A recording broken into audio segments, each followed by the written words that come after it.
To understand this theorem, let us first review the factor tree that you have learnt in your earlier grades for factorization of large numbers. For instance, we have to factorize the composite number 2,90,99,070. So, the factor tree gets built like this. Dividing 2,90,99,070 by 2, we get the other factor as 1,45,49,535. Dividing by 3, we get a factor 48,49,845. Dividing by 3, we get a factor 16,16,615. By 5, we get 3,23,323. By 7, we get 46,189.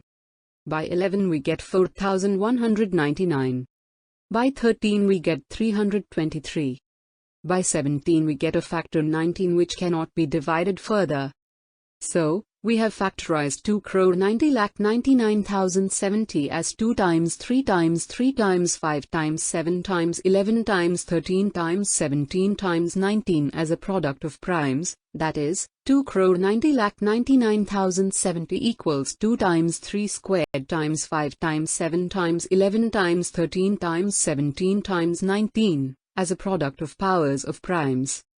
This leads us to a conclusion that every composite number can be stated as the product of powers of primes. The finding was recorded by mathematician Carl Friedrich Gauss in his book Disquisitiones Arithmeticae, Latin for Arithmetical Investigations, and the finding was referred to as Fundamental Theorem of Arithmetic. It states that every composite number can be decomposed or factorized as a product of primes, and this factorization result is always unique, with the exception that prime factors can occur in any order. Looking carefully at this theorem, you will notice that it has two parts to it. First, the unique prime factorization, and second, the random occurrence of prime factors. Let us understand the unique prime factorization now. Given a composite number x, if we factorize it as x equals p1 times p2 times so on till pn minus 1 times pn, where p1, p2, p3 and so on till pn are primes and written in ascending order, that is, p1 less than or equal to p2 less than or equal to p3 and so on till pn minus 1 less than or equal to pn, then the way the composite number is factorized is unique. So now you must be wondering, if the resulting factorization of a composite number is unique, how can then be its prime factors have random occurrences?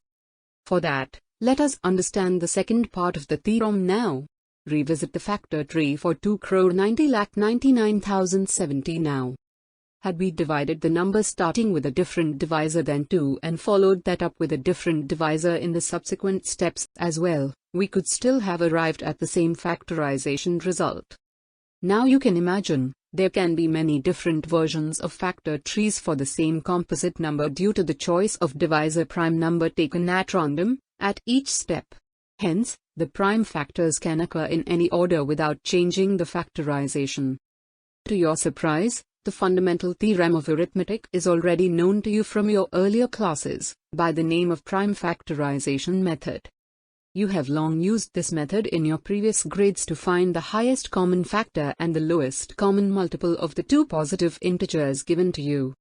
According to this method, the product of the HCF and the LCM for the two positive integers a and b is the same as the product of a and b.